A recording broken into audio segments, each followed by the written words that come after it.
Hi friends, ಈ ಮಧ್ಯ ಕಾಲದಲ್ಲಿ ಜಾಸ್ತಿ ಫೇಮಸ್ ಆಗ್ತಿರುವ ಟಾಪಿಕ್ ಸ್ಟಾಕ್ ಮಾರ್ಕೆಟ್. ರೀಸೆಂಟ್ ಆಗಿ ಮಾಡಿರುವ ಒಂದು ಸರ್ವೆನಲ್ಲಿ ಬರೀ ಕರೋನಾ ಲಾಕ್ಡೌನ್ ಸಮಯದಲ್ಲಿಯೇ 10 ಲಕ್ಷದ ಮೇಲೆ ಜನ ಸ್ಟಾಕ್ ಮಾರ್ಕೆಟ್ಗೆ ಎಂಟ್ರಿ ಆಗಿದ್ದಾರೆ. ಅದರಲ್ಲೂ ಎಲ್ಲ ಯಂಗ್ಸ್ಟರ್ಸ್.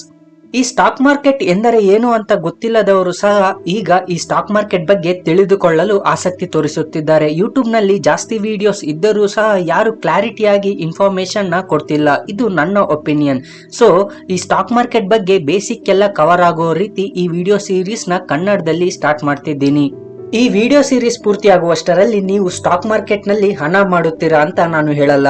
ನಾನು ಈ ಲಾಕ್ಡೌನ್ ಸಮಯದಲ್ಲಿ ಕಲಿತದ್ದನ್ನು ಬೇಸ್ ಮಾಡಿಕೊಂಡು ಬೇಸಿಕ್ಸ್ ಎಲ್ಲ ಹೇಳುತ್ತೀನಿ. ಈ ವಿಡಿಯೋ ಸೀರೀಸ್ ಕಂಪ್ಲೀಟ್ ಆಗುವಷ್ಟರಲ್ಲಿ ನಿಮಗೆ ಈ ಸ್ಟಾಕ್ ಮಾರ್ಕೆಟ್ ಮೇಲೆ ಒಂದು ಕ್ಲಾರಿಟಿ ಬರುತ್ತೆ. ಸೊ ಆ ಕ್ಲಾರಿಟಿ ಮೇಲೆ ನೀವು ಸ್ಟಾಕ್ ಮಾರ್ಕೆಟ್ ನ ಟ್ರೈ ಮಾಡಬೇಕೋ ಬೇಡೋ ಅಂತ ಡಿಸೈಡ್ ಮಾಡಬಹುದು. ನೀವೇನಾದರೂ ಸ್ಟಾಕ್ ಮಾರ್ಕೆಟ್ ನ ಮಾಡಬೇಕು ಅಂತ ಇದ್ದರೆ ಹೇಗೆ ಫರ್ದರ್ ಆಗಿ ಪ್ರೊಸೀಡ್ ಆಗಬೇಕು ಅಂತ ಸಹ ಹೇಳುತ್ತೀನಿ. ಇದಷ್ಟೇ ಅಲ್ಲದೆ ಕಂಪನೀಸ್ ಟ್ರೇಡಿಂಗ್ ಚಾರ್ಟ್ ನೋಡ್ಬಿಟ್ಟು ಟ್ರೇಡಿಂಗ್ ಮಾಡಬಹುದು. ಹಾಗೆ ಟ್ರೇಡಿಂಗ್ ನಲ್ಲಿ ಯೂಸ್ ಮಾಡುವ ಬೇಸಿಕ್ ಸ್ಟ್ರಾಟಜಿ ಸಹ ಹೇಳುತ್ತೀನಿ. ಸೊ ಫ್ರೆಂಡ್ಸ್, ಇದುವರೆಗೂ ನೀವು ನಮ್ಮ ಚಾನಲ್ ಗೆ ಸಬ್ಸ್ಕ್ರೈಬ್ ಮಾಡ್ಕೊಂಡಿಲ್ಲ ಅಂದ್ರೆ ಈಗಲೇ ಸಬ್ಸ್ಕ್ರೈಬ್ ಮಾಡ್ಕೊಳ್ಳಿ. ಇಂಟ್ರೆಸ್ಟಿಂಗ್ ವಿಡಿಯೋಸ್ ನಾನು ತರ್ತಿರ್ತೀನಿ. ಫಸ್ಟ್ ಈ ಸ್ಟಾಕ್ ಮಾರ್ಕೆಟ್ ಹೇಗೆ ಸ್ಟಾರ್ಟ್ ಆಗಿತ್ತು ಅಂತ ನೋಡೋಣ. 1600ನ ಸಮಯದಲ್ಲಿ ಡಚ್ ಈಸ್ಟ್ ಇಂಡಿಯಾ ಕಂಪನಿ ಅನ್ನೋ ಟ್ರೇಡಿಂಗ್ ಕಂಪನಿ ಇತ್ತು. ಈ ಕಂಪನಿಗೆ ಸಂಬಂಧಪಟ್ಟ 100 ಶಿಪ್ಸ್ ಒಂದು ಪ್ರದೇಶದಿಂದ ಇನ್ನೊಂದು ಪ್ರದೇಶಕ್ಕೆ ಗೂಡ್ಸ್ ನ ಟ್ರೇಡಿಂಗ್ ಮಾಡುತ್ತಿದ್ದರು. ಲೈಕ್ ಈ ಬಂಗಾರ ಆಗಿರ್ಬೋದು, ಸ್ಪೈಸಸ್ ಆಗಿರ್ಬೋದು, ಇನ್ನ ಬೇರೆ ತರದ ವಸ್ತುಗಳನ್ನ ಟ್ರೇಡ್ ಮಾಡುತ್ತಿದ್ದರು. ಇಲ್ಲಿ ಟ್ರೇಡಿಂಗ್ ಎಂದರೆ ಒಂದು ಜಾಗದಿಂದ ಇನ್ನೊಂದು ಜಾಗಕ್ಕೆ ವಸ್ತುಗಳನ್ನ ಖರೀದಿಸಿ ಅದನ್ನ ಶಿಪ್ ನಲ್ಲಿ ಕೆಲ ದಿನಗಳು ಪ್ರಯಾಣ ಮಾಡಿ ಇನ್ನೊಂದು ಜಾಗಕ್ಕೆ ಅದನ್ನ ಜಾಸ್ತಿ ರೇಟಿಗೆ ಮಾರಾಟ ಮಾಡುವುದು. ಶಿಪ್ ನಲ್ಲಿ ಈ ತರದ ಟ್ರಾನ್ಸ್ಪೋರ್ಟೇಶನ್ ನ ವಾಯೇಜ್ ಎನ್ನುತ್ತಾರೆ. ಈ ಗೂಡ್ಸ್ ನ ಕ್ಯಾರಿ ಮಾಡುವ ಶಿಪ್ಸ್ ನ ಕಾರ್ಗೋ ಶಿಪ್ಸ್ ಎನ್ನುತ್ತಾರೆ. ಈ ತರಹದ ಟ್ರಾನ್ಸ್ಪೋರ್ಟೇಶನ್ ಮಾಡುವುದಕ್ಕೆ ಜಾಸ್ತಿ ಖರ್ಚಾಗುತ್ತೆ. ಏಕೆಂದರೆ ಇದಕ್ಕೆ ಬೇಕಾದ ವಸ್ತುಗಳನ್ನ ಖರೀದಿಸಬೇಕು. ಹಾಗೆ ಕೆಲ ದಿನಗಳು ಇವರು ಟ್ರಾವೆಲ್ ಮಾಡಬೇಕು. ಇಷ್ಟೊಂದು ಖರ್ಚು ಒಬ್ಬರೇ ಮಾಡಬೇಕು ಎಂದರೆ ಕಷ್ಟ ಆಗುತ್ತೆ. ಅದಕ್ಕೆ ಇವರು ಕಾಮನ್ ಸಿಟಿಸನ್ಸ್ ನ ಹೆಲ್ಪ್ ತಗೊಳ್ಳೋದಕ್ಕೆ ಸ್ಟಾರ್ಟ್ ಮಾಡುತ್ತಾರೆ. ಅಂದ್ರೆ ದುಡ್ಡು ಇರುವವರು ಅವರಿಗೆ ಕೈಲಾದಷ್ಟು ಈ ವಾಯೇಜ್ ನಲ್ಲಿ ಇನ್ವೆಸ್ಟ್ ಮಾಡುತ್ತಾರೆ. ಶಿಪ್ ರಿಟರ್ನ್ ಬಂದಾಗ ಪ್ರಾಫಿಟ್ ನಲ್ಲಿ ಅವರಿಗೆ ಶೇರ್ ಅನ್ನೋದು ಸಿಗುತ್ತೆ. ಅಂದ್ರೆ ಈ ವಾಯೇಜ್ ಆಗೋದಕ್ಕೆ ಒಬ್ಬ ಪರ್ಸನ್ 10% ನ ಇನ್ವೆಸ್ಟ್ ಮಾಡಿದರೆ ವಾಯೇಜ್ ಕಂಪ್ಲೀಟ್ ಆದ ಮೇಲೆ ಪ್ರಾಫಿಟ್ ನಲ್ಲಿ 10% ಈ ಪರ್ಸನ್ ಗೂ ಸಹ ಕೊಡುತ್ತಾರೆ. ಹಾಗೆ ಇದರ ಬಗ್ಗೆ ಒಂದು ಅಗ್ರಿಮೆಂಟ್ ನ ಸಹ ಮಾಡಿಕೊಳ್ಳುತ್ತಾರೆ. ಈ ಮೆಥಡ್ ವರ್ಕ್ ಆಗಿದ್ದಕ್ಕೆ ಕಂಪನಿ ಸಹ ಹೆಚ್ಚಾಗಿ ಟ್ರಾನ್ಸ್ಪೋರ್ಟೇಶನ್ ಮಾಡುತ್ತಾ ಪ್ರಾಫಿಟ್ ನ ಪಡೆಯುತ್ತದೆ. ಅದಕ್ಕೆ ಈ ರೀತಿಯ ಇನ್ವೆಸ್ಟ್ಮೆಂಟ್ ಮೆಥಡ್ ಇದೆ ಎಂದು ಎಲ್ಲರಿಗೂ ಗೊತ್ತಾಗುವ ಹಾಗೆ ಮಾರ್ಕೆಟಿಂಗ್ ಮಾಡಲು ಶುರು ಮಾಡಿದರು. ಇಂಟ್ರೆಸ್ಟ್ ಇರುವವರು ಎಲ್ಲ ಈ ಟ್ರಿಪ್ ನಲ್ಲಿ ಇನ್ವೆಸ್ಟ್ ಮಾಡಲು ಮುಂದೆ ಬಂದರು. ಇಂಥ ಟೈಮ್ ನಲ್ಲಿಯೇ ಇದ್ದಕ್ಕಿದ್ದ ಹಾಗೆ ಸ್ಟಾಕ್ ಮಾರ್ಕೆಟ್ ಸ್ಟಾರ್ಟ್ ಆಯ್ತು.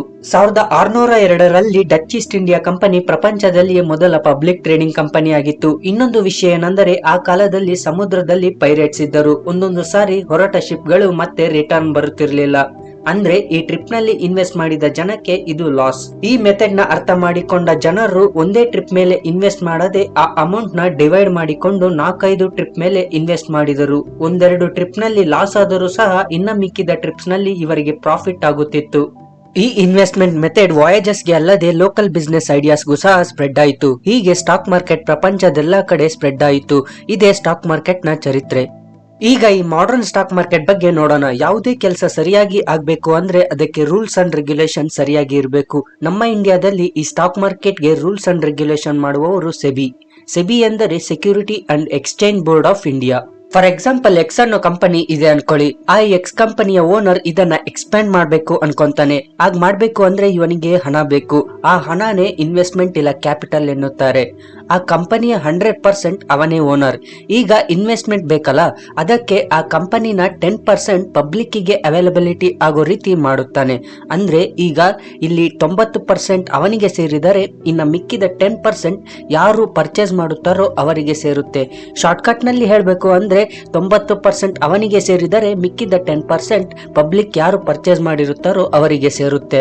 ಸೊ ಈಗ 10% ಆಫ್ ಕಂಪನಿನ ಫಾರ್ ಎಕ್ಸಾಂಪಲ್ ಆಗಿ 1,00,000 ಭಾಗಗಳಾಗಿ ಡಿವೈಡ್ ಮಾಡಿದರೆ ಅನ್ಕೊಳ್ಳಿ. ಹಾಗೆ ಡಿವೈಡ್ ಮಾಡಿರುವ ಒಂದೊಂದು ಪಾರ್ಟ್ ನ ಒಂದು ಶೇರ್ ಎನ್ನುತ್ತಾರೆ.